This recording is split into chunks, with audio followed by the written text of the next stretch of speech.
Karena kamu itu tidak percaya kepada dia yang diutusnya. Diutusnya siapa? Yesus berbicara tentang dirinya sendiri.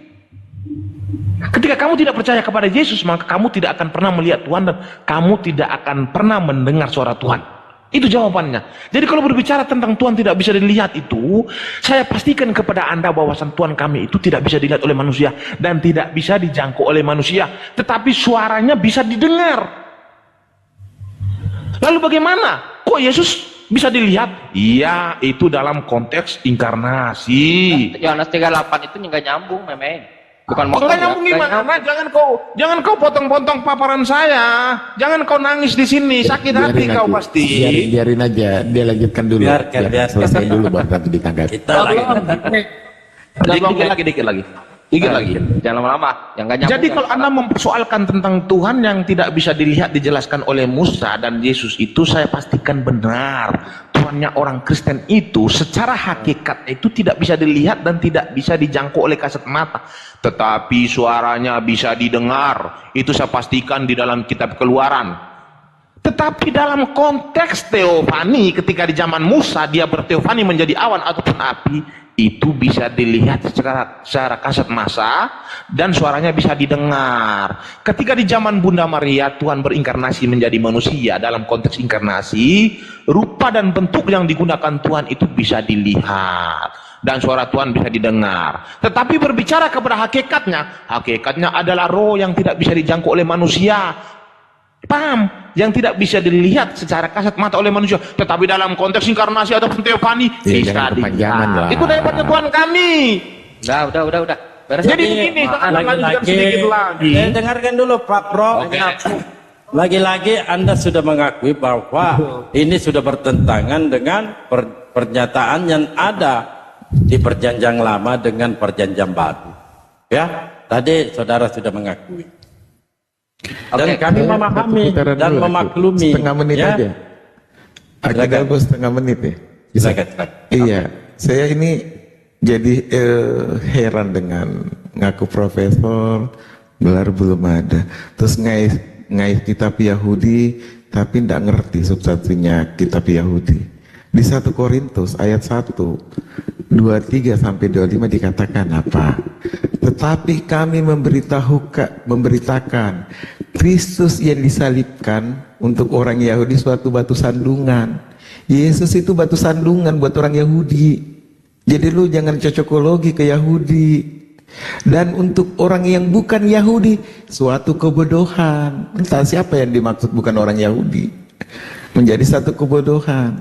Jadi meme bos, kalau bertakia tentang kitab Yahudi, jangan, Yesus nggak dikenal. Kau bertakia aja di kitab Bible Perjanjian Baru. Nah di situ di Roma ayat 5 itu Yesus baru jadi Tuhan. Yang ciptakan itu dibuat oleh Paulus. Jadi nggak usah ngais-ngais ke Perjanjian Lama. Perjanjian Lama itu nubuatan untuk siapa? Ibrahim dan Daud. Nggak ada buat Yesus. Jadi jangan cocokologi. Itu aja yang saya mau sampaikan buat profesor ini supaya disertasinya nanti dirubah. Silakan Kencang. Gini ya. Jadi katanya kan Tuhan para nabi dahulu. Nah gini, memang sate ya. Kita ini aja wolos gitu. Gini, di dalam tadi bilangan 23:19 dikatakan Allah bukan manusia, itu belum diadres memang. Saya tambahin selanjutnya. Di 1 Timotius 6:16 Tuhannya orang Yahudi itu dia satu-satunya yang tidak tunduk terhadap mati, terhadap maut memang.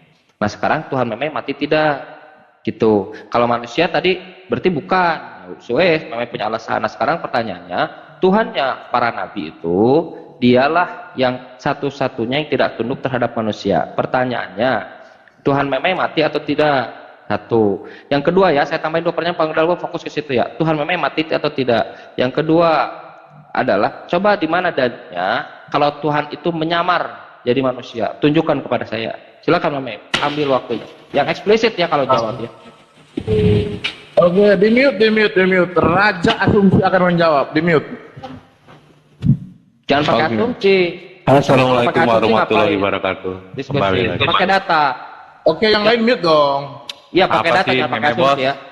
Saya baru Oke. datang meme bos ini ngegas Oke, aja. maaf. Ya, lupa saya lupa. Ya, Oke. pakai data, jangan oke lanjut. Jadi pertanyaanmu, kapan sih Tuhan itu menyamar? Kamu tidak tahu di dalam Filipi 2. Bukan kapan. Mana dalilnya Tuhan menyamar? Oke, Dia saya akan harus- jawab. Ah. Kamu tidak tahu di dalam Filipi 2 mengatakan gini, dalam keadaan sebagai manusia ia rela mati, dalam keadaan sebagai manusia taat dan rela mati di kayu salib. Dalam keadaan sebagai manusia, itu menyamar nggak? Coba saya tanya kepada kamu. Jadi Tuhan menyamar. Presiden, bentar, jangan kau potong, makanya jangan kau lawan saya lain kali. Jangan dilawan meme bos, makanya supaya kau jangan saya buat nangis di sini. Mute. Lain kali minta ampun ya. Oke. Jadi gini. Ya Pak Mei. mute dulu, belum. Mute Ya, aja dulu. silakan. Siapa aja dulu, jangan nangis. Selo. Ya. Jadi Lanjut.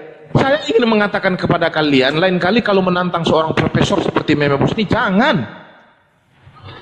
Kamu mempersoalkan Tuhan, apakah Tuhan kami itu menyamar? Tuhan kami menyamar, maka dikatakan di dalam Filipi itu, Udah buruan Ini siapa kucluk sih ini meme bising bos, kucluk buruan. Apa yang mau kamu paparin? ya punya siapa yang bising itu mute dulu? Saya Theodor. Capek saya. Ya, Theodor mute dulu Theodor. Ketemu lagi kita, meme. Ya. Oke, nanti kita bakal hantam di sini. Aku mute dulu lah. Saya lanjut ya. Jadi kalau Anda mempersoalkan paparan saya tadi, saya mengklaim bahwa Tuhan kami menyamar, lalu Anda minta ayatnya, mana ayat? Ya Filipi 2 tadi sudah mengatakan dalam keadaan sebagai manusia ia taat bahkan rela mati di kayu salib. Dalam keadaan sebagai manusia, dalam keadaan sebagai awan, dalam keadaan sebagai api. Dalam keadaan sebagai awan itu di zaman siapa? Zaman Musa di Keluaran 19. Tuhan turun dalam rupa Yang awan. ngomong siapa itu Filipi Ya, itu yang ngomong jangan siapa? dipotong dulu. Aduh, apa ini Theodor ini? Jangan dipotong dulu, saya Biarin lanjutkan aja dulu. gitu ya, Dok. Biarin aja. Jadi maka saya katakan kepada teman-teman itu, lain kali kalau mau lawan orang Kristen itu pilihlah lawan. Jangan asal-asal maju aja. Kalau asal maju kayak gini hancur jadinya kan. Nah, Biarkan, jadi Tuhan biarkan kami dulu. itu yang lain jangan disanggah lah. Jangan ya. Oke. Jadi kita diskusi santai aja. Oke, saya lanjutkan. Mantap, ini moderator ini mantap nih. Jadi Tuhan kami itu bisa menyamar menjadi awan, menjadi api. Menjadi awan itu di zaman siapa? Di zaman Musa, di Keluaran 19.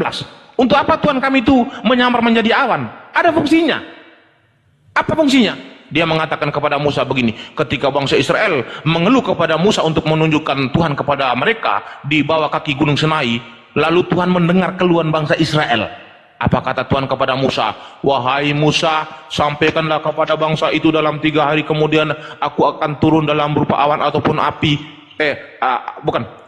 Wahai Musa, sampaikanlah kepada bangsa itu bahwasan dalam 3 hari tegas, kemudian yang aku tegas. akan. Jangan dipotong dulu lah, nggak enak jadinya. Oke, saya lanjutkan ya. Jadi Tuhan itu mendengar ketika bangsa Israel itu mengeluh. Lalu Tuhan itu menyuruh Musa naik ke atas gunung Sinai. Lalu Tuhan menyampaikan kepada Musa. Apa kata Tuhan kepada Musa? Wahai Musa, sampaikanlah kepada bangsa itu bahwasan dalam 3 hari kemudian aku akan turun dalam berupa awan ataupun api. Supaya apa? Supaya maksud ketika aku berbicara dengan engkau, mereka senantiasa percaya kepada engkau untuk selama-lamanya. Jadi fungsinya Tuhan menjadi awan itu supaya apa? Supaya meyakinkan kepada bangsa Israel yang punya akal ini, supaya mereka percaya bahwasan apa yang dikatakan Musa tentang Tuhan itu benar. Tuhan itu ingin meyakinkan kepada bangsa Israel bahwasan Musa itu berbicara tidak bohong. Jadi makanya dia menjadi awan itu untuk membuktikan bahwasan Musa itu tidak bohong. Apa yang dikatakan itu benar. Nah, itulah fungsinya Tuhan kami itu bisa menjadi awan ataupun bisa menjadi api. Lalu dia bisa menjadi manusia, ini fungsinya apa? Fungsinya itu untuk berbicara dengan manusia secara intens. Di zaman para nabi itu Tuhan berbicara dengan manusia itu hanya kepada orang yang khusus, kepada nabinya saja. Tetapi di zaman Yesus Tuhan tidak lagi berbicara kepada hanya orang yang khusus, tetapi dia berbicara secara generalisasi. Makanya dia menjadi manusia. Itulah hebatnya Tuhan kami. Mustahil bagi manusia tetapi tidak untuk Tuhan. Tetapi Tuhan, Anda apa yang bisa dilakukan? Tidak ada. Ketika dia mengklaim sebagai maha kuasa, tidak ada yang bisa dilakukan apa-apa. Maka saya katakan kepada kalian, ketika Anda menyembah kepada Tuhan yang tidak bisa berekstensi, yang tidak bisa melakukan pembuktian kepada manusia yang punya akal, maka saya pastikan Tuhan yang seperti itu adalah Tuhan hasil imajinasi manusia. Tuhan hasil rancangan manusia. Tuhan hasil. Udahlah, lanjutkan. Oke, penyakit ini Mamai. Ini biasa aja. Oh ya M3 coba M3. Lanjut M3. Nanti saya lanjut ya. Oke. Nanti kan meme kan nyinggung-nyinggung kan bahwa Tuhan yang nggak punya otak lah, Tuhan imajinasi.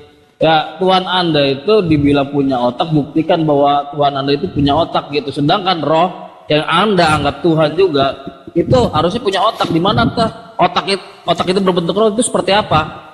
Tolong gambarkan. Nah, maksudnya inkarnasi. Tidak bicara di mute ya. Yang tidak bicara tolong di mute.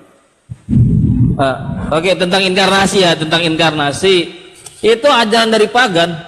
Inkarnasi seperti pada dewa kayak Krishna itu inkarnasi dari Dewa Wisnu. Terus Zeus itu inkarnasi juga. Ya, dari Kronos. Nah, misalkan inkarnasi, nah berarti konsep Kristen itu mengambil dari konsep ketuhanan paganisme. Kenapa? Soalnya ada inkarnasi. Inkarnasi itu Tuhan yang menjadi manusia gitu. Itu konsep inkarnasi. Nah, di tiga agama ini hanya Kristen yang mengakui konsep inkarnasi. Yahudi, Islam itu tidak mengakui konsep inkarnasi. Bahkan pihak Yahudi mengatakan ya Tuhan mereka sama dengan Islam, bukan dengan Tuhan Kristen. Bahkan di dalam gereja ya salib itu adalah berhala, itu pihak Yahudi. Nah, makanya di mana yang mengatakan bahwa Kristen itu Tuhannya sama dengan Yahudi dan Islam, itu yang nggak masuk di akal gitu. Misalnya bawa otak, ya, bentuk otak roh seperti apa, coba digambarkan gitu. Otak roh itu seperti apa? Paling roh punya otak gitu. Kan dibilang, kalau Anda bilang Allah itu roh, ya roh, otak roh itu bentuknya gimana gitu. Tolong gambarkan gitu. Oke, silakan lanjut tuh. Oke. Itu pertanyaan dari M3 ya. Bentuk otak roh itu seperti apa? Gini memang. Kalau Tuhan menyamar gitu ya, apa yang dilakukan itu berhasil atau tidak penyamarannya? Apakah artinya Lukas itu dia lebih bagus, lebih tinggi dari Tuhan? Karena Lukas itu sudah membongkar penyamaran Tuhan. Lukas 2:11 mengatakan telah lahir Tuhan di kota Daud. Nah itu, jadi pertanyaan saya adalah apakah penyamaran Tuhan itu berhasil sehingga memang sampai tahu kalau Tuhan menyamar sebagai manusia harusnya dia berhasil. Jangan sampai ada manusia yang tahu kalau itu adalah Tuhan. Kalau dia ujung-ujungnya untuk menegaskan dia Tuhan, ngapain dia nyamar, kan begitu? Nah, jawab memang coba. Apakah Lukas 2:11 itu, ya Lukas 2:11 itu telah membongkar penyamaran Tuhan ketika mengatakan telah lahir Tuhan di kota Daud. Nah, yang tadi belum dijawab memang Tuhan mati. Jawab. Iya. Saya satu. Gini dulu teman-teman ya. Tunggu dulu Bang. Saya harapkan sebenarnya di sini head to head. Ketika ada yang mau maju head to head silakan. Karena saya harap saya tidak mau memetnya pusing dengan tiga narasi yang berbeda. Itu dulu aja Bang Dago. Yang tadi aja barusan. Silakan yang mau maju silakan. Coba saya dulu aja, head to head sama ini ya, supaya tidak kemana-mana dan dia juga tidak pusing untuk menjabarkan. Sebenarnya konsepnya tadi itu kembalikan aja.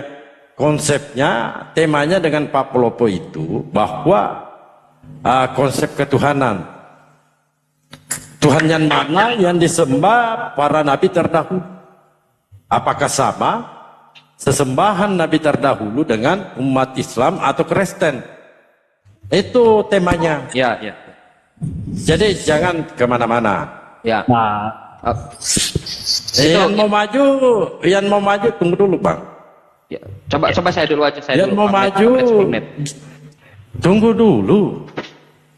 Yang mau maju silakan.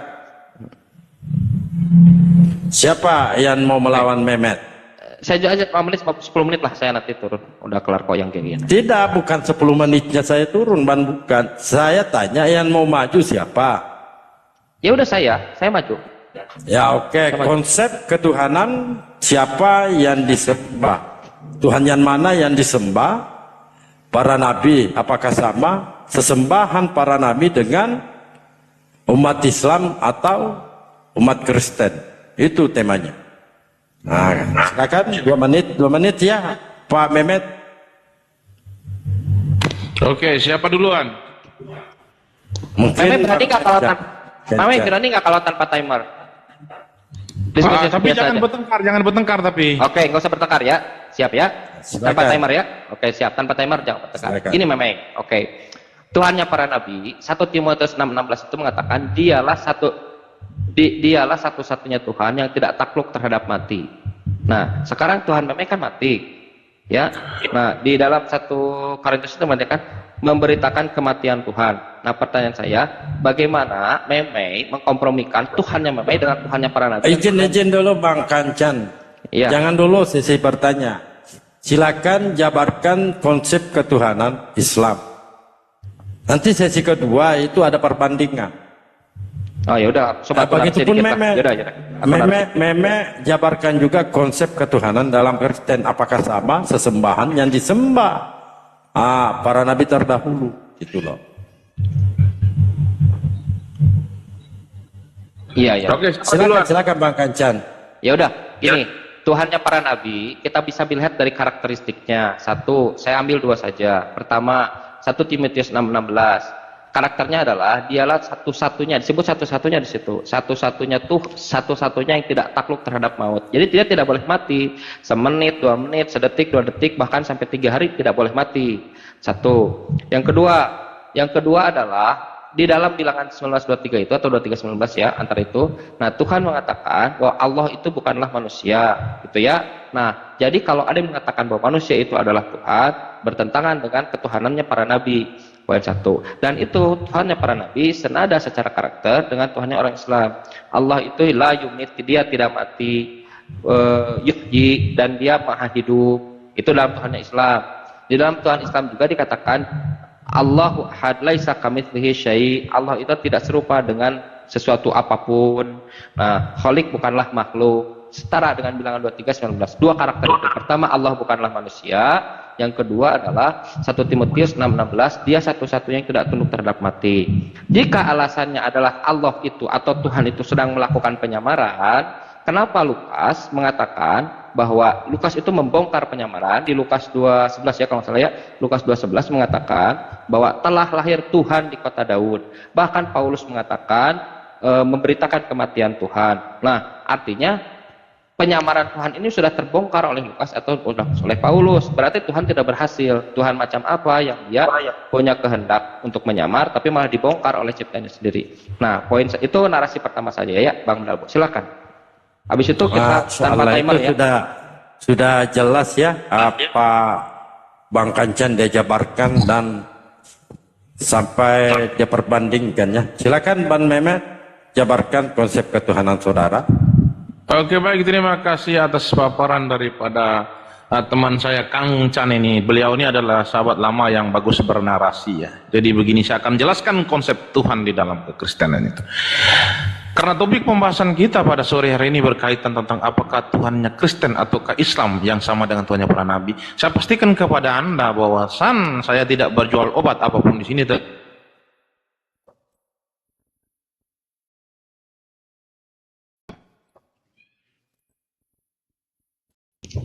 Ini nggak ada suaranya. Ya? Suaranya mana? Oh iya. Dicekik lagi nih Roh Kudus. Suaranya mana, Bang? Cek. Kok nggak ada suara ya? Matt, kamu sehat, Matt? Dia kepenuhan dulu, Aki, kepenuhan dulu. Oh, iya. Matt, Sinyalnya mungkin, sinyalnya mungkin. Pengaruh sinyal. mungkin kebentar. Baru dengar saya ada Tuhan nyamar.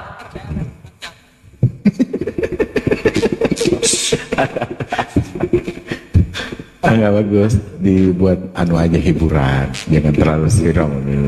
Ini. Ini siapa ya? Sekali, Bang. Ya, sebentar aja. Ini naik lagi dia.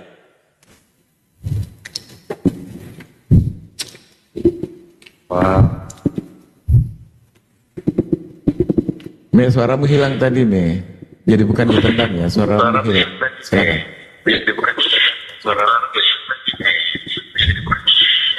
Betul, Matt. Matt.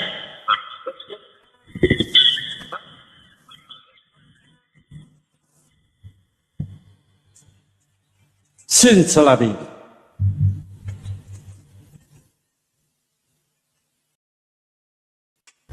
Udah belum suaraku? Enggak ini ya, enggak. Oke, sudah. Lanjut. Oke, saya lanjutkan ya. Kenapa kepental terusnya? Saya lanjutkan. Jadi begini ya.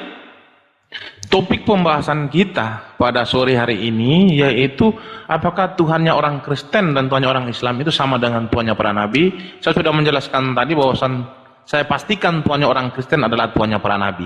Saya pastikan Yesus adalah YHWH yang menjadi manusia. Apa alasannya? Nanti kita akan paparkan sebentar di sisi tanya jawab ya. Saya pastikan bahwasan Yesus adalah YHWH yang menjadi manusia. Jadi kriteria Tuhan yang ada di dalam perjanjian lama ataupun Tuhan yang ada di dalam kitab para nabi itu sama dengan Tuhan yang ada di dalam perjanjian baru. Tuhan yang ada di dalam perjanjian lama itu yang mempunyai sifat maha kuasa, bisa menjadi awan ataupun bisa menjadi api. Di zaman perjanjian baru, Tuhan itu mempunyai sifat yang sama seperti Tuhan yang ada di dalam perjanjian lama, bisa menjadi manusia. Nah, kalau ada agama yang lain yang mengaku-ngaku bahwasan mereka juga penyembah kepada Tuhannya para nabi, tetapi Tuhannya tidak mempunyai sifat yang sama seperti Tuhannya para nabi yang terkonfirmasi di dalam perjanjian lama, saya pastikan itu bukan Tuhannya para nabi. Tetapi mereka adalah serigala berbulu domba yang sedang menyamar, ingin menyamakan Tuhan mereka dengan Tuhannya para nabi. Supaya apa? Supaya mereka bermaksud untuk menarik orang-orang yang tidak mengikuti agama mereka ini untuk masuk ke dalam agama mereka. Karena orang-orang akan berpikiran, Tuhan itu kan sama saja. Jadi saya kalau ikut ke agama mereka kan sama aja, Tuhan itu kan satu. Tetapi pada kenyataannya mereka adalah serigala yang berbulu domba yang sedang menyamar, ingin menyesatkan manusia. Kenapa saya katakan mereka ingin menyesatkan manusia? Karena mereka memberitakan Injil yang berbeda dengan apa yang diberitakan oleh para rasul. Maka Rasul Paulus itu sudah mengantisipasi. Apa kata Rasul Paulus? Jikalau ada orang yang memberitakan Injil yang berbeda dengan apa yang kami beritakan kepada kalian, sekalipun dia adalah malaikat, maka terkutuklah dia. Ini adalah salah satu bentuk antisipasi daripada Rasul Paulus. Dia sudah tahu bahwasan akan ada orang-orang yang ingin menyesatkan orang-orang yang percaya, yaitu orang Kristen, dengan memberitakan Injil yang pembangkang, memberitakan tentang Yesus yang berbeda, memberitakan tentang apa yang dikatakan Yesus ini berbeda dengan apa yang diberitakan oleh para rasul. Oke. Oke. Baik, diskusi. Saya minta waktu 5 menit atau mungkin 5 menit lebih sedikit ya. Tanpa timer ya, Mei ya. Silakan. Nanti mungkin kan ada Richard. Ivan ya, ada Bang Handi, Bang Lain ya. Nah gini, Mei. Tidak, tuntaskan dulu diskusinya, Bang Kacat, tuntaskan dulu. Ya, Mei, di dalam Sampai Mehmet paham dan menceret gitu. Silakan.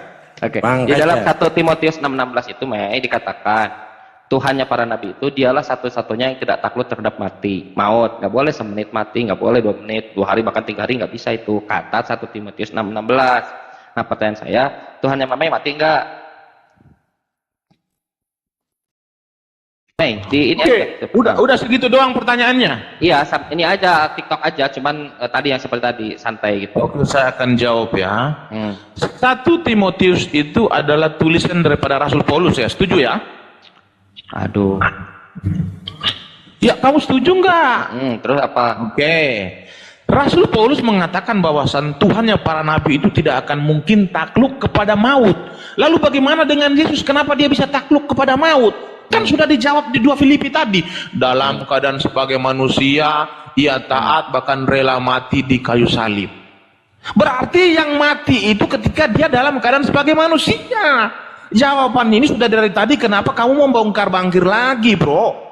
Iya, berarti Yesus bukan Tuhan, kan begitu, Mei. Jadinya kayak dalam keadaan sebagai manusia, ia taat bahkan rela mati. Dengar ya, ya. Penyamaran sebagai seorang manusia itu dia taat hidup sebagai seorang manusia. Makanya Yesus dalam keadaan sebagai manusia itu dia harus mengikuti hukum-hukum Yahudi seperti sunat, dibaptis ataupun yang lain-lain. Itu dalam keadaan sebagai manusia. Dia harus wajib menjalankan hukum Taurat dalam keadaan sebagai manusia. Bahkan dia rela mati di kayu salib. Tetapi itu berbicara dalam keadaan sebagai manusia dalam konteks inkarnasi, bro. Tetapi jadi ada Tuhan yang mati nggak, Mei? Tuhan kami tidak akan mungkin mati karena dia adalah roh. Roh tidak akan mungkin mati. Oke, nah gini, Mei. di 1 Korintus berapa itu ya, dikatakan oleh Paulus gitu ya. Nah, bahwa dia sedang memberitakan 11:26. 11:26. Memberitakan kematian Tuhan. Nah, ini Tuhan yang mana, Mei? Ya Tuhan Yesus. Baik, katanya tadi kemanusiaannya. Kan saya sudah katakan tadi, kamu tidak paham. Tuhan kami itu berbicara tentang hakikat, itu dijelaskan oleh Yesus di Yohanes. Dengar dulu. Sudah. Jangan dipotong. Saya sudah Jangan selesai, saya. tertawa. Kau akan nangis saya buat di sini karena kau berhadapan dengan profesor yang tidak punya gelar, bro. Iya. Jadi yang mati Tuhan atau manusia, Mei? Ya sabar dulu, sabar dulu. Jawab dulu. Tenang. Di situ saya closing ya. Lanjut. Lama, belum saya tanya langsung closing. Anjay. Iya, yang mati ini Tuhan atau manusia, Mei? Udah closing aja. Kalau begitu closing aja. Kalau Ya udah. ditanyain udah closing aja lah. Oh iya, ya supaya adil lah, kita harus adil. Ya silakan Mei, lanjut. Nanti boleh nanya. Oke, saya jawab dulu ya. Jangan saya belum tanya kalau langsung kabur nih, nggak enak ini nanti. Selanjutnya. Saya sudah katakan tadi bahwasan Tuhan kami itu dijelaskan oleh Yesus ya, berbicara tentang dirinya sendiri itu di Yohanes 4 ayat 23 24 itu dia mengatakan, "Jikalau kamu ingin berdoalah dalam roh dan kebenaran, sebab Allah itu adalah roh." Nah, roh ini kan tidak akan mungkin mati. Tetapi ketika roh ini berinkarnasi menjadi manusia bisa mati, bro. Karena sifat manusia itu bisa mati. Roh itu ketika dia berinkarnasi menjadi awan itu bisa menyebabkan manusia kedinginan di zaman Musa. Ketika roh itu berinkarnasi menjadi api di zamannya Musa di Keluaran 3, api itu sifatnya terbakar, bisa membakari orang. Apakah roh bisa membakari orang? Berbicara tentang hakikat? Tidak bisa. Maka saya katakan tadi bahwasan Tuhan itu dalam keadaan sebagai manusia, dia bisa mati. Tetapi ketika dia kembali kepada hakikatnya, dia tidak akan mungkin mati karena dia adalah roh. Sama seperti Jibril. Jibril itu mendatangi Maryam di dalam Al-Quran ya, surat Maryam ya. Jibril itu berubah menjadi manusia yang sempurna. Kalau Jibril itu sudah berubah menjadi manusia yang sempurna, ketika kita membunuh manusianya, apakah ketika kita membunuh manusianya Jibril, apakah Jibril itu bisa mati? Jibril itu tidak akan mati. Karena Jibril itu hakikatnya adalah roh. Itu dijelaskan di dalam Al-Quran. Itu nggak terjadi. Ketika Jibril itu bisa berinkarnasi menjadi manusia, kita bunuh, Jibril tidak akan mati. Tetapi kita sebut Jibril mati. Tetapi pertanyaannya ini, atau mau closing nih supaya adil. Mau kabur. Bukan gitu, kamu poinnya nggak kena, Mei. Kabur. Dapur argumen kamu keluarkan semua di ujungnya, Mei. Pertanyaannya, apakah yang mati itu Tuhannya atau manusianya, Mei? Itu aja. Closing aja lah, udah closing. Biar saya cari lawan baru. Jangan closing dulu dong. Ya udah, kalau gitu oke, saya lanjut. Kalau siap, saya lanjut. Oke, gini, Mei. Nah, yang lahir itu Tuhan atau manusia, Mei? Tuhan. 2 Lukas 11. Tuhan. Bukan manusia. Oke. 2 Yohanes 1 nomor 7. Mei, kata yang para penyesat atau antikristus itu, dia yang mengakui bahwa yang datang ke dunia, Yesus datang ke dunia ini, yang mengakui bukan sebagai manusia. Gimana tuh, Mei? Jawab. Iya benar. Katanya tadi Tuhan.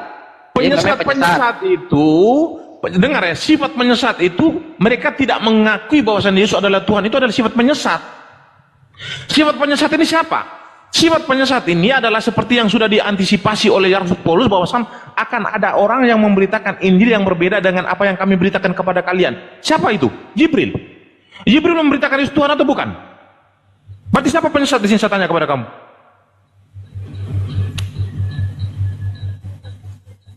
Mana alamat cabut dia anjay. Mei. Oh iya. Aku boleh bergabung nggak, Mei? Boleh, tetapi dialog Oke, lain. Ya gini ya, Mei. Anda mengatakan tadi Tuhannya para nabi itu Yesus. Ya. Jadi mulai dari Nabi Adam sampai Yesus sendiri menuhankan Yesus. Ya, itu kan Anda maksud. Jadi selain daripada argumentasi Anda, umat Islam itu salah Tuhan. Hanya Anda dan Yahudi benar Tuhannya, yaitu Yesus. Nabi Adam yang menuhankan Yesus. Nabi Musa, Daud yang menuhankan Yesus. Terus kemudian Pak Yusuf, Bunda Maria menuhankan anaknya. Yesus menuhankan Yesus, kan begitu kalau konsisten. Jadi saya dengar dari awal tuh bahwa Yahudi itu konsep ketuhanannya adalah sama dengan konsep ketuhanan Anda, yaitu Yehovah atau Yahweh menjadi manusia. Begini, Mei, Yahudi itu tidak mengenal begitu. Ya, Yudaisme itu konsep ketuhanannya ya satu, Yahweh itu, atau Yehovah, Hashem, Elohim, itulah yang dia sembah. Tidak ada konsep inkarnasi Tuhannya menjadi manusia. Bahkan kalau memang dia mengakui konsep itu, ya dia tidak akan menolak Mesias yang datang ini. Kan mau dibunuh, malah terjadi pembunuhan. Bahkan sampai detik ini, kalau ada konsep ini di depan mereka, ya diludahi itu orang. Gitu ya, dengarkan dulu ya, Me ya. Konsep begini yang Anda pakai ke Yahudi, diludahi itu salib. Orang yang bawa-bawakan gitu. Artinya apa?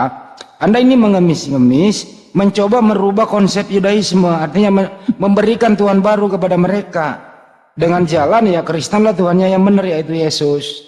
Kita cek ya di Bilangan 23, 19, 20 gitu ya. Elohim itu, Yahweh itu, Yehovah itu bukan manusia, Me. Itu satu. Jadi tidak ada konsep Yudaisme itu Tuhannya menjadi manusia, hanya Kristen saja. Ajaran-ajaran yang Anda bangun baru dari proses bagaimana supaya ajaran pagan ini berlaku, kan gitu. Kalau semua para nabi itu ya Tuhannya ya satu, nggak pada satupun nabi menuhankan Yesus, nggak ada dalilnya itu, Mei. Jadi kalau bisa, Mei, Anda boleh belajari Ulangan 64, Sema Israel, hukum terutama, Markus 12:29 itu jelas tuh, itu Yesus sendiri loh yang ngomong loh, bahwa saya ini utusan. Kagak ada tuh saya inkarnasi daripada Yahweh menjadi manusia, kagak ada tuh. Itu loh, Mei. Kalau bisa janganlah, kalau Anda sendiri menuhankan anak manusia, ya jangan bawa konsep Anda itu mengklaim ke Yudaisme, nanti diludahi lagi loh. Oke, saya lagi ya. Iya, silakan. Oke, jadi begini, saya senang dengan apa yang dipaparkan oleh Bang Handi ini. Memang dia santai tapi memang padat ya. Tetapi mungkin beliau ini akan lebih suka ketika saya memaparkan ya. Sepakat ya, Bang Handi pasti senang kalau saya memaparkan ini pasti. Iya, silakan saja, saya dengar kok dari tadi. Tetapi kalau senang, Anda boleh mengancungkan jempol nanti ya. Saya lanjutkan ya. Jadi landasan yang diangkat oleh Bang Handi pada sore hari ini, beliau ini mengangkat sebuah landasan daripada Yahudi, daripada sudut pandang mereka. Kalau Anda menjadikan Yahudi sebagai sudut pandang soal Kristen, maka saya juga pastikan bahwasan Islam akan salah di sini. Apa salah di sini? Yahudi mempunyai sudut pandang Yesus itu hanya sebagai seorang rabi. Lalu bagaimana mungkin Islam menjadikan derajat Yesus itu lebih tinggi daripada pemahaman orang Yahudi menjadi seorang nabi? Jadi sudut pandang ataupun landasan itu tidak boleh harus berdasarkan dari Yahudi, tetapi harus berdasarkan daripada Alkitab kita itu sendiri yang mengatakan. Jadi kalau teman-teman Muslim ini menjadikan Yahudi sebagai landasan, saya pastikan di sini dua agama akan salah. Kristen akan salah, Islam akan salah. Kenapa Yahudi hanya mengimani Yesus sebagai seorang rabi, lalu kenapa Islam itu mengimani Yesus sebagai seorang nabi? Mereka mengingkari bahwasan Yesus itu bukan nabi. Lalu kenapa Yahudi menaikkan derajatnya menjadi seorang nabi? Lalu kenapa orang Kristen menaikkan derajatnya lebih tinggi daripada nabi, yaitu Tuhan? Bertentangan dengan Yahudi enggak? Bertentangan. Paham ya? Nah, sekarang yang kedua. Ini debat-debat orang-orang yang berilmunya. Jadi teman-teman yang dibawa itu, kalian itu harus menyimak baik-baik, karena memang ini lawan berat saya, Bang Handi. Dari dulu beliau ini memang saya percaya bahwasan beliau ini berilmu tinggi, tetapi yang dia hadapi ini adalah seorang profesor yang tidak punya gelar. Saya lanjutkan lagi. Jadi begini ya, landasan yang diangkat oleh Bang Handi pada sore hari ini, dia mengatakan bahwasan Yahudi tidak pernah mengimani Yesus itu sebagai Tuhan. Yahudi tidak pernah mengimani Tuhan itu berteofani. Saya pastikan kepada Bang Handi bahwasan Yahudi adalah bangsa pengingkar. Ketika Tuhan itu berteofani menjadi awan ataupun api di Keluaran 19, itu mereka ingkari.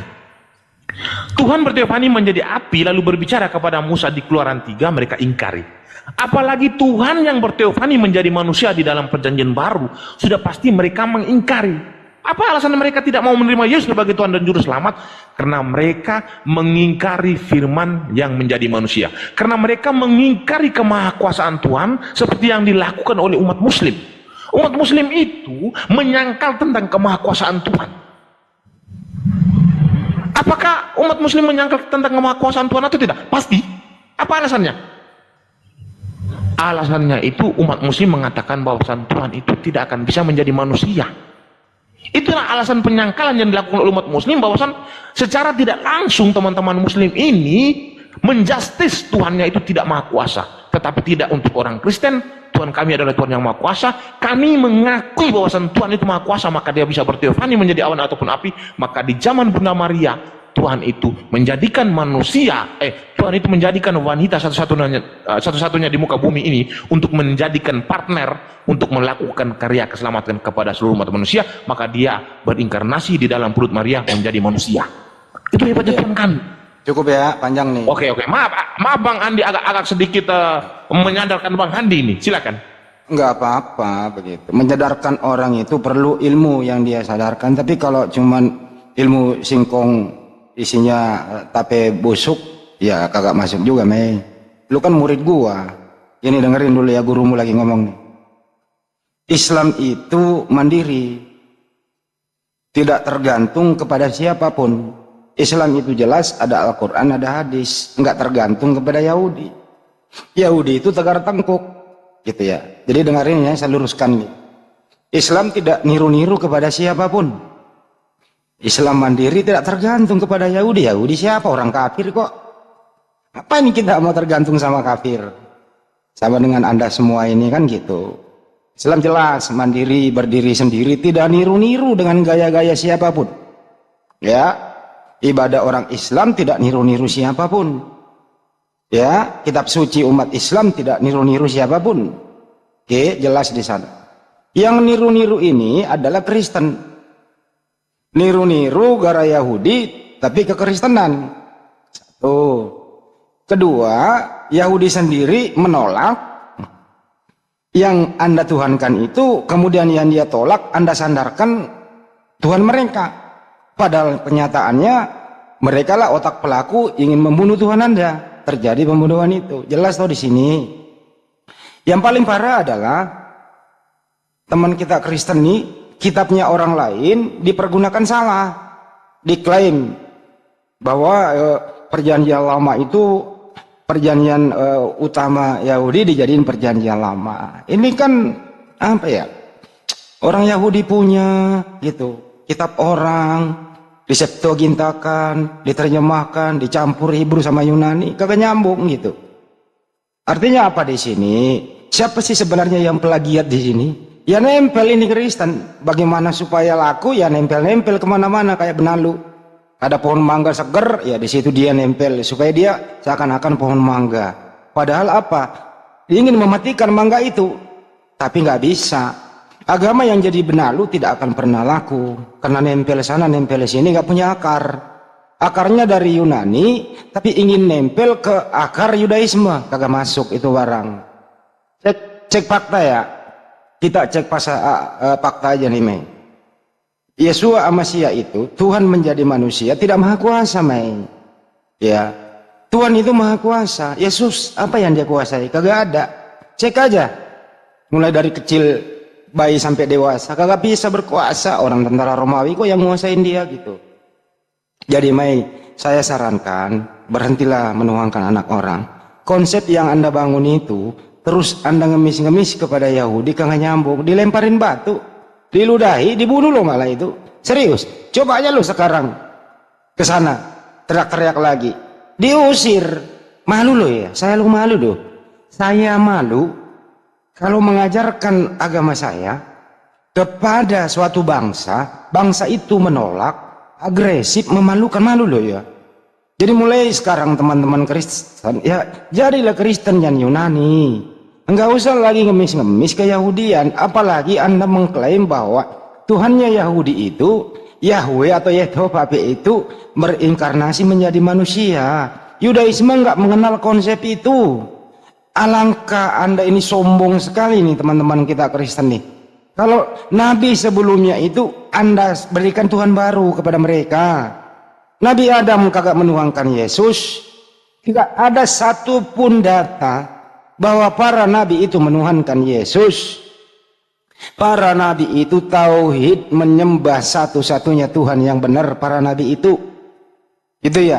Cuman Kristen ini membuat Tuhan baru, Tuhan tandingan dengan konsilinya yang ada di Romawi. Yang bos utamanya adalah sebagaimana data tadi adalah Paulus bersama Lukas 2:11, Roma 14:9, Kisah 2:36. Terus kemudian dikonsilikan. Nggak tahu konsili duluan ada atau Paulus yang nulis ini gitu loh. Jadi kagak ada itu, Mei. Jadi jangan coba-coba lagi berargumentasi seperti ini bahwa Yudaisme itu Tuhannya turun menjadi manusia, inkarnasi. Kagak ada itu. Kagak ada demikian, Mei. Sekali lagi saya sandarkan ya, umat Islam mandiri. Umat Islam atau ajaran Islam atau agama Islam, dinul Islam itu mandiri, tidak tergantung kepada siapapun. Ya, tidak niru-niru gaya-gaya siapapun. Justru yang niru-niru adalah Kristen. Niru-niru Yudaisme lah, niru-niru Islam lah, terjemahannya ke Islam-Islaman lah. Malu banget pakai Yunani-Yunaninya gitu loh. Jadi saya mohon juga kesempatan kali ini saya himbau kepada orang waras, jangan niru-niru, jangan menjadi benalu. Punya jati diri dan harga diri dan mandirilah. Masuk di Indonesia Islam-Islaman. Terakhir dari saya mau nanya kepada Anda pertanyaan. Tolong tunjukkan gitu ya, proses Yahweh atau Yehovah yang Anda maksud tadi itu menjadi manusia. Nah setelah dia menjadi manusia, ini yang terakhir nih, setelah konsep Anda itu Yahweh itu menjadi manusia, Yahweh ada di mana? Ya sekali lagi, Yehovah menjadi manusia, Yehovah ada di mana? Ikut dalam diri manusia atau Yahweh tetap stay di surga? Silakan muridku. Oke, terima kasih guru yang tertampan di Indonesia. Beliau ini memaparkan sebuah narasi yang sangat bagus, tetapi bahayanya beliau ini sedang menghadapi muridnya sekarang yang sedang mau menuju ke sebuah gelar, yaitu gelar profesor. Selanjutkan ya. Saya mengutip kata kunci di sini. Oke, saya mengutip kata kunci di sini ataupun sebuah poin, tetapi sebelum saya mengutip kata kunci ataupun sebuah poin, saya ingin mengatakan kepada Bang Handi bahwasan kata benalu itu dipopulerkan oleh lagu-lagu dari timur ya. Saya lanjutkan, oke. Jadi saya memetik sebuah kata kunci ataupun poinnya di sini, beliau mengatakan bahwasan Islam itu berdiri sendiri dan tidak meniru keyahudian.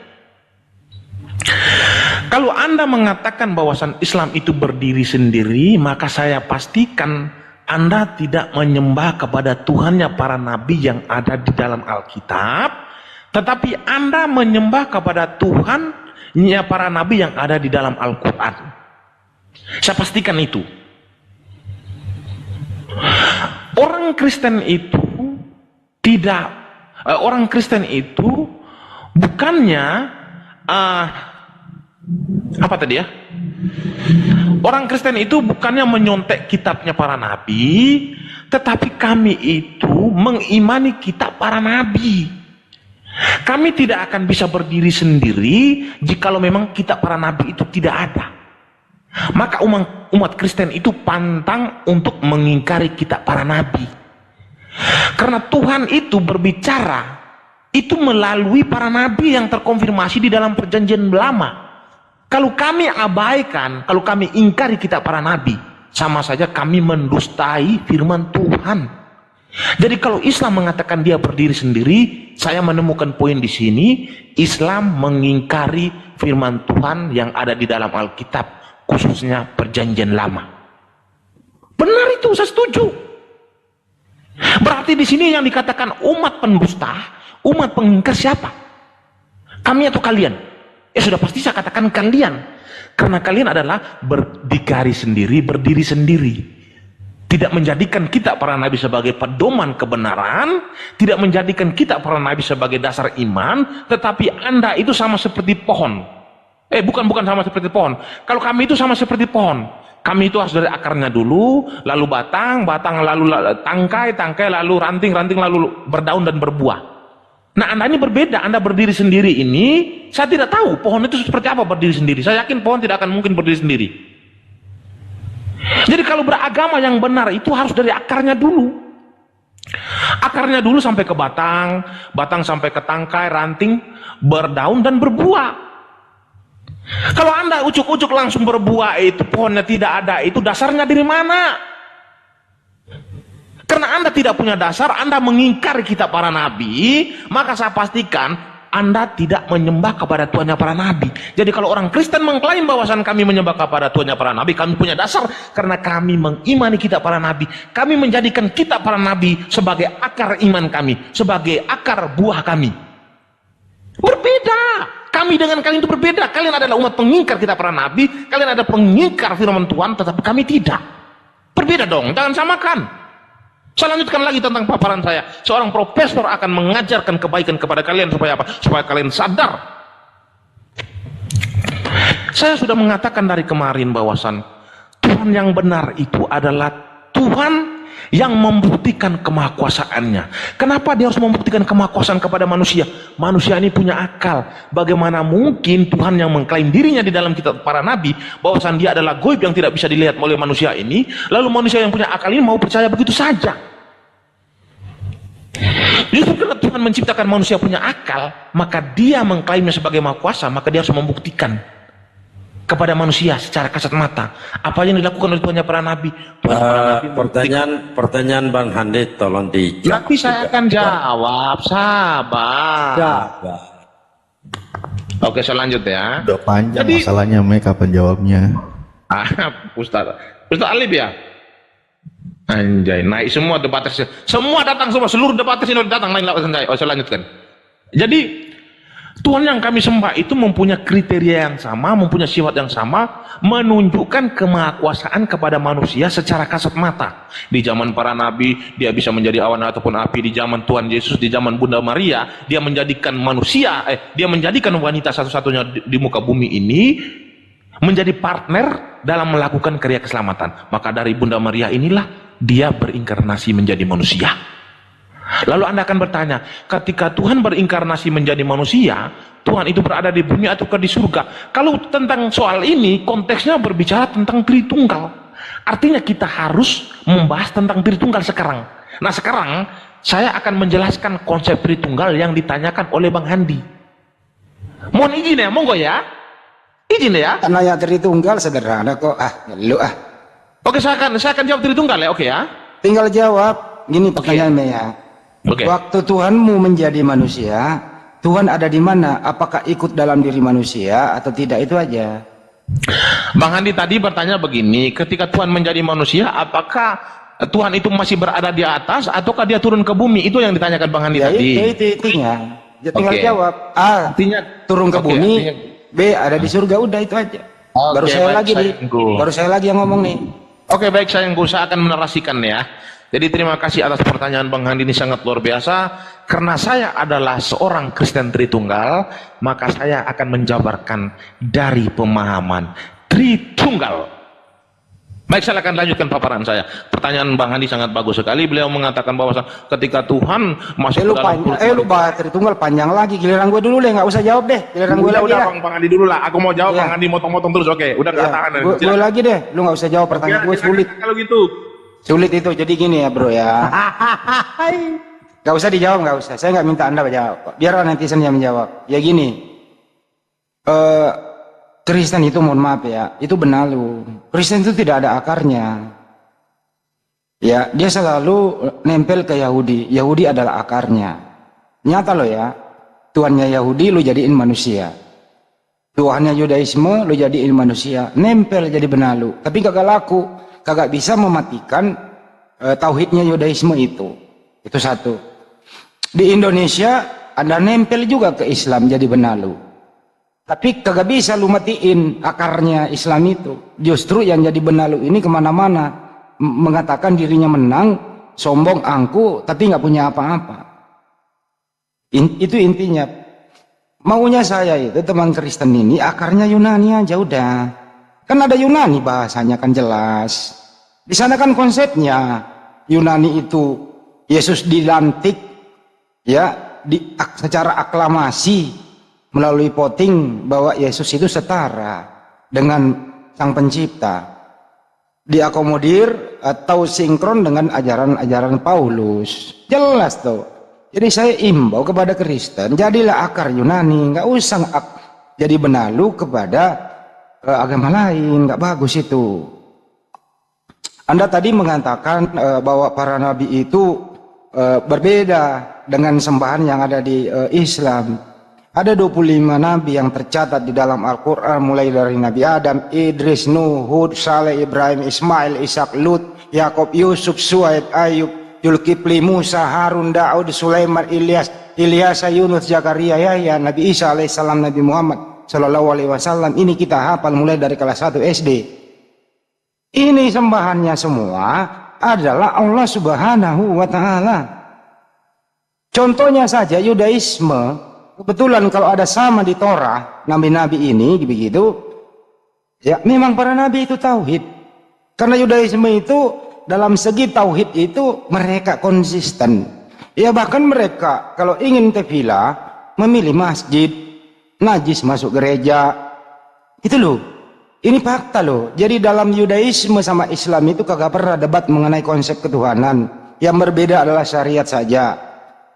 Tapi mereka tetap adalah orang kafir karena menolak Nabi Isa alaihissalam dan menolak Nabi Muhammad sallallahu alaihi wasallam.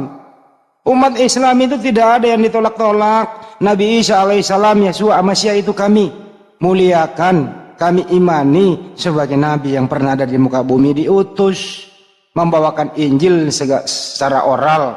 Kan jelas Sema Israel Adonai Elohenu Adonai Ehad. Kan jelas hukum terutama dengarlah wahai orang Israel. Kan jelas Anak Maria itu adalah utusan Tuhan. Kan jelas dia seperti manusia pada umumnya, mulai dari bayi sampai dewasa. Nah, yang menjadi problem di sini, teman-teman, tidak bagus banget loh. Kalau para nabi yang pernah hidup di muka bumi memberi ajaran gitu ya, takluk kepada perintah Tuhannya, manut kepada perintah Tuhannya, berserah diri kepada perintah Tuhannya. Tapi Anda berikan Tuhan baru kepada mereka, anak Maria, naudzubillah min zalik. Ini ajaran macam apa ini? Saya kalau dengar ini ingin muntah. Saya kalau dengar ini ingin meludahi seperti apa yang dilakukan Yudaisme. Mestinya muridku ini malulah. Malulah membawa orang yang menolak Tuhan Anda.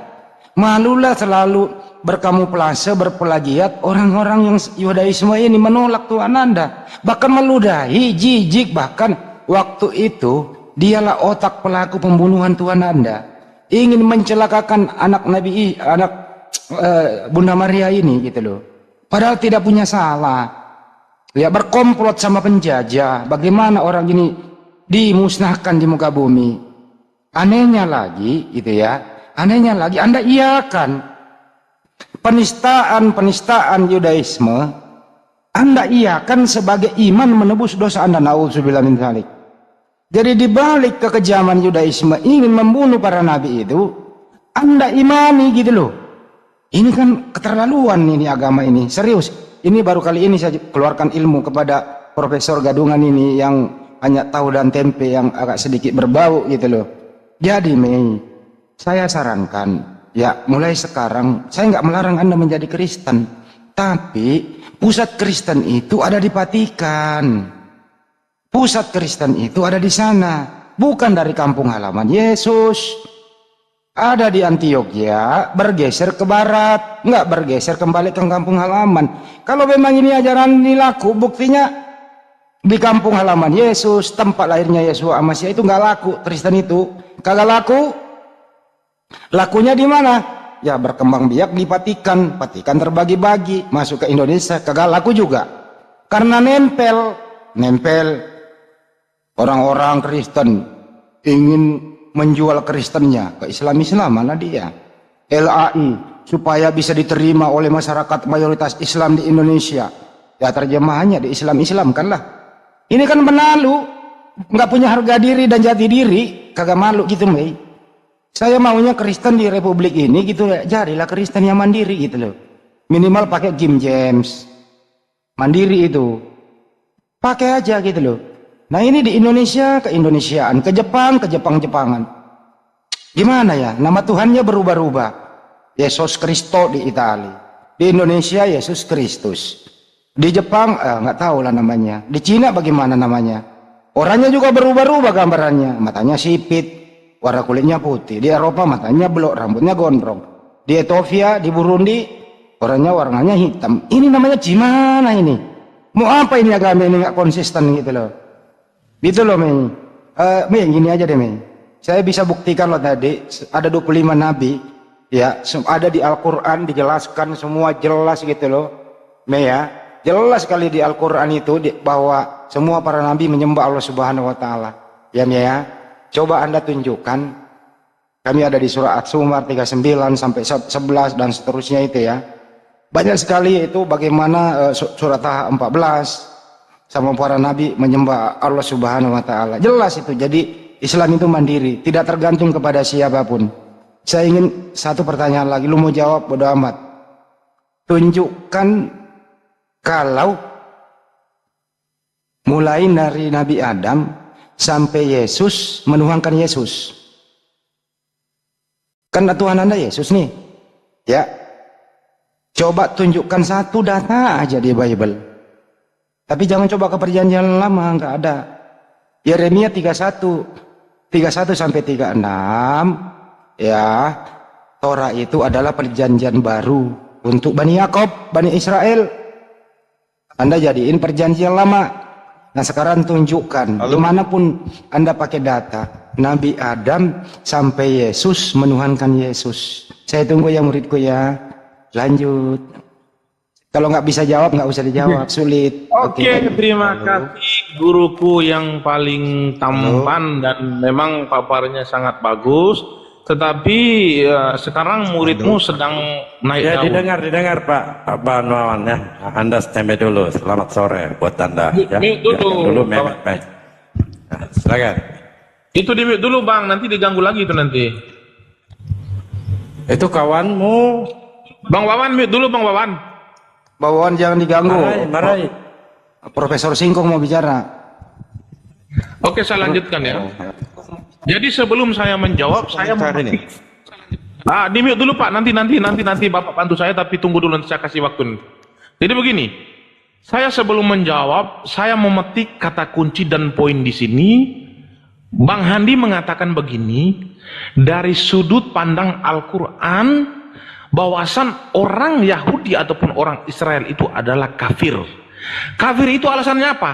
Karena orang Israel tidak mengakui Allah Subhanahu wa Ta'ala sebagai Tuhan, karena orang Israel tidak pernah mengakui Yesus sebagai nabi, karena orang Israel tidak mengakui Muhammad sebagai nabi, maka mereka adalah kafir dari sudut pandang Islam.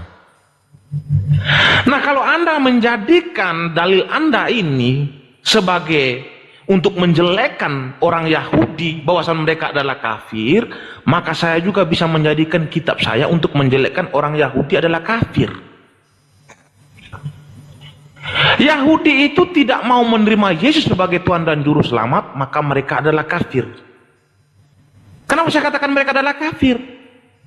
Karena ketika Yesus mengatakan kepada mereka, Yesus menyamakan dirinya dengan Yahweh, dia mengatakan begini, aku dan Bapakku adalah satu, mereka mengingkarinya. Ketika Yesus mengatakan bahwasan siapa yang melihat aku dia telah melihat Bapakku, mereka mengingkarinya.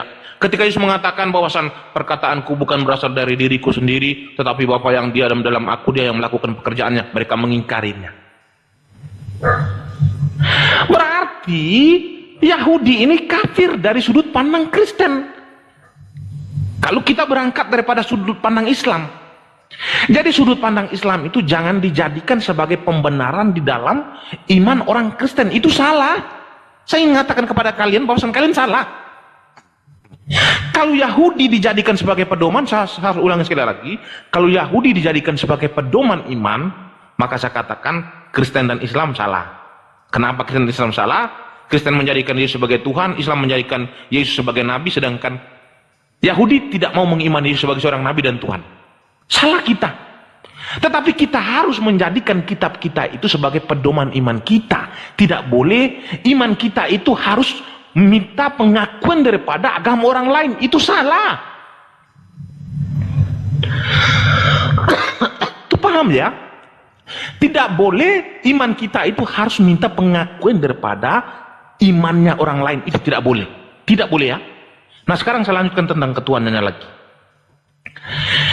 Saya ingin memastikan kepada kalian bahwasan Tuhannya orang Kristen itu adalah Tuhannya para nabi. Yesus adalah YHWH yang menjadi manusia. Jadi kalau Anda bertanya bahwasan apakah Nabi Adam, Musa, Yesaya, Yeskiel, Daud, Salomo itu menyembah kepada Yesus?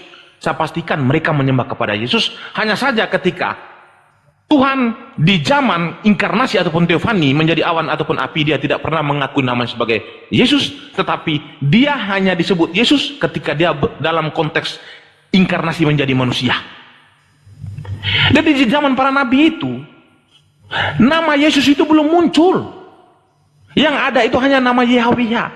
Nama Yesus itu muncul di zaman Bunda Maria ketika Tuhan dalam konteks melakukan karya keselamatan kepada manusia. Maka ketika dia menjadi manusia, maka manusianya tersebut diberi nama Yesus. Oke lah, kalau untuk nama Yesus tidak ada di dalam perjanjian lama, tetapi sosok yang ada di dalam tubuh Yesus adalah Yahweh itu sendiri. Jadi kalau para nabi itu sudah pasti menyembah kepada Yahweh, berarti mereka menyembah kepada Yesus. Jadi kalau orang Yahudi menolak Yesus, berarti mereka adalah kafir, mereka adalah pengingkar apa yang dikatakan oleh Tuhan. Maka Yesus berkata kepada mereka, hak kerajaan Allah ataupun hak tentang keselamatan akan dicabut daripadamu dan akan diberikan kepada satu bangsa yang akan menghasilkan buah. Apa alasan Yesus mencabut hak keselamatan daripada mereka?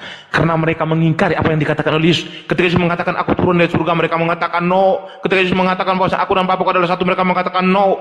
Ketika Yesus mengatakan bahwa siapa yang melihat aku, dia telah melihat Bapakku, mereka mengatakan no. Nah, pengingkaran-pengingkaran seperti ini yang dilakukan oleh umat muslim pada zaman ini. Jadi yang mengingkari Yesus sebagai Tuhan ini bukan hanya umat Yahudi, bukan hanya umat muslim, tetapi gereja yang disebut dengan gereja Lucifer sekarang ini juga mengingkari Yesus sebagai Tuhan. Yahudi mengingkari Yesus sebagai Tuhan, Muslim datang-datang mengingkari Yesus sebagai Tuhan. Gereja Lucifer sekarang ini mengingkari Yesus sebagai Tuhan. Jadi yang mengingkari Yesus sebagai Tuhan ini bukan hanya orang yang beragama, tetapi penyembah setan juga mengingkari Yesus sebagai Tuhan. Itu harus dipahami dulu. Penyembah setan itu juga, agama-agama Lucifer ini mereka menjadikan setan itu sebagai Tuhan mereka. Mereka mengingkari Yesus sebagai Tuhan, sama seperti kalian. Tetapi Yesus dengan secara gamblang sudah mengatakan kepada orang Yahudi bahwasan aku dan Bapakku adalah satu. Jadi kalau kamu tidak percaya bahwasan aku adalah dia, kamu akan mati dalam dosamu. Kenapa kamu tidak percaya bahwasan aku adalah dia? Karena engkau telah menjadikan iblis sebagai bapakmu, maka engkau tidak menangkap firmanku. Kamu telah menjadikan iblis sebagai bapamu, kamu telah menjadikan iblis sebagai Tuhanmu, maka firmanku yang kusampaikan kepadamu bahwasan aku dan Bapakku adalah satu, aku telah turun dari surga, itu kamu tidak percaya karena kamu mengingkarinya. Karena kamu telah menjadikan iblis sebagai Tuhanmu, sebagai bapakmu. Karena dia adalah bapa segala pendusta yang kau jadikan Tuhan. Dia mendustakan dia sebagai Tuhan. Iblis, sifat iblis adalah mendustakan dia sebagai Tuhan, seperti yang dilakukan oleh gereja satanik sekarang ini, yaitu penyembah kepada Lucifer. Silakan Bang Andi. Maaf agak sedikit sakit Bang Andi. Iya, sakit memang kalau lu ngomong sama gue, gurumu lu lawan. Dengerin we. Yahudi itu menolak Yesua Mesias. Kami Muslim meluruskan dia adalah utusan Tuhan. Mestinya kamu berterima kasih kepada Islam karena membela Tuhanmu yang kau tuhankan ini gitu loh. Tapi sayangnya memang anaknya Bunda Maria bukan Tuhan. Dia punya jasmani dan rohani sama dengan kita. Rohnya kau tuhankan, badannya kau anggap sampah. Gitu loh. Jadi anak orang lo bagi dua. Yahweh masuk ke dalam diri Yesus, jadi Tuhannya Yudaisme, lu masukkan kepada anaknya Maria, lu tuhankan rohnya, badannya lu kesampingkan, lu bunuh badannya, lu jadiin penebus dosa. Ini ajaran apa? Sekali lagi saya ulang ya, Tuhannya para nabi, ya, lu bikin suatu ajaran dari Paulus, dari Lukas, rohnya kau jadiin Tuhan, kemudian jasmaninya lu matiin menebus dosa. Kalau ini konsisten, artinya pencipta alam semesta menurut akidah kamu, ya, masuk ke dalam kandungan Bunda Maria, mestinya di luar nggak ada Tuhan. Kalau cuman satu roh Tuhanmu, kecuali lu pakai roh bertanduk 7. Nah, lu pilih dulu tanduk yang mana yang dikandung Bunda Maria itu. Nah, setelah dikandung 9 bulan, artinya apa? Tuhannya Yahudi ini lu masukkan dalam kandungan perempuan, kemudian lu bagi 2 anak orang. Nah, ini kalau lu pakai teriak-teriak di sana bukan lagi lidudai, tapi lu pulang tinggal nama. Nah, ini kalau lu kumandangkan di daerah sana, ya, lu pulang tinggal nama. Serius, emosi mereka dengerin konsep lu ini. Cuma mereka ini orangnya tidak agresif. Kalau dia tidak lu datengin. Mereka ini agama bukan dakwah, agama yang diam. Judaisme itu agama yang diam, tidak agresif mereka. Itu satu. Mei, dengarkan baik-baik. Kristen itu, Mei, bukan lahir di kampung halamannya Yesus. Kristen itu lahirnya di Antioquia, di konsili di Romawi. Jadi lu harus Yunani-Yunanian. Kan tadi dibilang, Mei, Kristen ini benalu. Masuk Indonesia keislaman. Di Bible-nya keyahudian. Akarnya Yunani. Mestinya akarmu Yunani aja, udah. Kami itu ingin Anda itu loh seperti agama lain gitu loh, punya jati diri lah. Jangan kamu